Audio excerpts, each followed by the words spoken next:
Hello, it's Nikki. How you doing? I hope you're having a good day.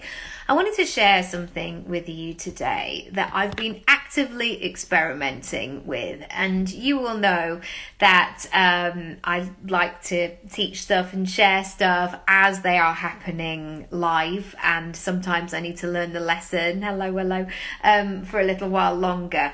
But this has been something that I've been experimenting with, and bizarrely it's nothing to do with business of the way that I'm doing it, but it really works for your business and your brand.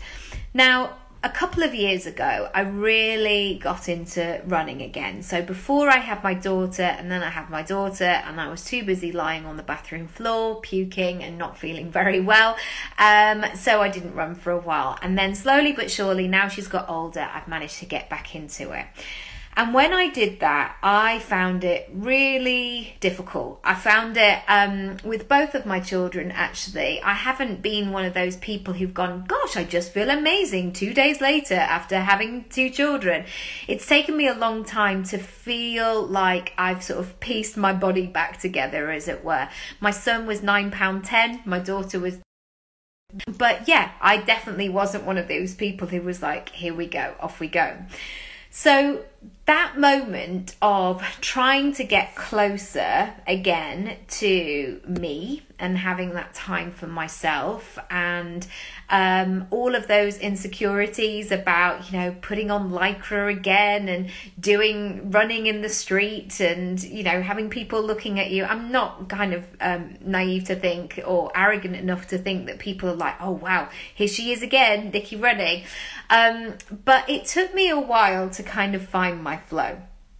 And then one day I had this kind of epiphany where I was like, okay, I can really struggle with this. I can really fight it. I can really put way more emphasis on this of like, I'm not fast enough, I'm not this, I'm not quite where I want to be yet, and all that kind of, I don't know what kind of energy, but it's certainly not useful. But that's me when I sometimes get into my head, I'm not into my body, as it were. But I tell you what I started to do is I started to smile at people. Now, this can be a bit weird sometimes because some people, when they're running, like they're on their own journey, they've got their headphones in, they've got the whole outfit. But what I decided to do was to make a point, and not in a really weird, creepy way of being like, hi, and being smiley and making forced eye contact. But I decided to go from that place of, we're doing it. We're doing it. Me too. Like, I know what it took for you to put your trainers on this morning and for me to put my trainers on this morning and to do it. And at first, when I started to do it, I didn't necessarily get the response because maybe I was feeling a bit weird and maybe I looked a bit weird. But slowly but surely, I have noticed that if I do this, and sometimes I do see the same people again and again, is that people smile back and people acknowledge you and people say morning, or they make eye contact, and it makes you feel really good. And I wanted to talk about this in terms of business because so many of my clients and myself, we frequently work alone, and we're sitting with our laptop or with our phone and we're trying to launch something or create something or share something, and sometimes it can feel like you're shoving a big old rock up a really steep hill, and you have that sense of like, is anybody ever gonna see this? Or is anybody going to pay me for this? Is this ever gonna work? Am I actually ever going to get where I want to get to? And how that can then manifest itself or translate in different ways is you might go into self-doubt, or you might start to look at, hi Kate, how are you doing? I'm talking about running and smiling at other people in a non-creepy way. But yes, suddenly what happens is if you choose to be in the game, if you choose to be in the conversation and support other people and learn from people. So going back to this running analogy, There are some really fast, and I'm saying fast, like late 70s, early 80s people that I see. I live in North London. It's very artistic. It's very creative. And there are some people in the most amazing, luminous, colourful, gorgeous running outfits out and about. And these people are 77, 78, something like that. But they're going for it like hell for leather. And me realising that and me seeing like, wow, look at them. They're doing that over there. Or this is happening. That's really key in terms of your business as well. So what I find with my clients is actually I'm not teaching coaches how to be coaches. And whenever I get into a state where I'm like, oh, where have I stolen that piece of copy from? Or why am I using that word? And I wouldn't usually say that. I know that I need to turn off notifications. I know that I need to chill my boots and just say, come back to where you want to go to. And this has been really key in terms of being inspired in terms of my personal brand. Hi, Zoe. And hi, Holly, as well.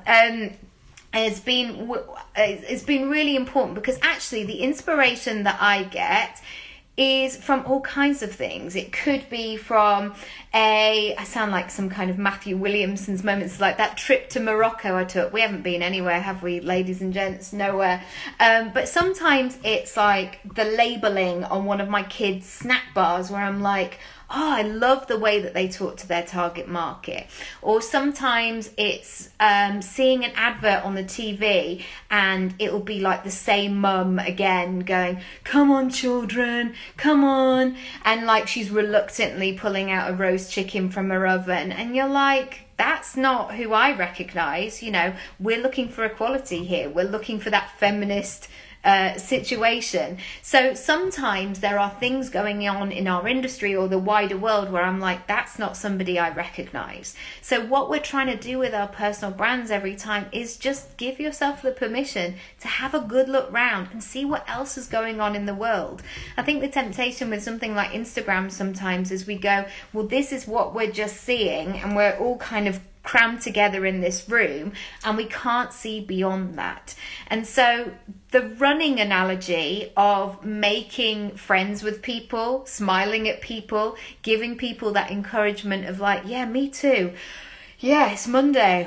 Here we go. Or, you know, I love, and I'm not particularly fast by any means, but I saw a woman the other day and I thought, this is the first time you've come out and it's taken real courage to do that, and you've done it and you put your trainers on and you're here. And sometimes that look of encouragement going, go on kid, you can do that. And that's how I kind of see my personal brand sometimes, is the temptation can be to look one way and go, all these people are so much further ahead, but what about the people who are watching what you're doing? How can you help them? How can you support them? What what content could you give them? What advice? What could you shortcut for them as well? So I hope that's been useful for today. Thanks so much for joining me. I'm going to be coming with lots of these little mini episodes. I am filming tomorrow and Wednesday, so I won't be live then because I've got two really... Thanks, Kate. I've got two really long days. Our pickup is 5:35 tomorrow, so that will be interesting. And Kate, good. I saw your new business. How wonderful! And I'm going to save this as a podcast as well. So if you're listening on the podcast, go and check out Kate's new business, Straight Talk Talent. Let me get that right, over on Instagram, and check out what she's doing as well. I'm so glad that you got to be here live as well. So that will be going live all over the country and the world. So yeah, good luck with that. All right, sending lots of love, and I'll speak to you soon. Thanks for joining. Here we go.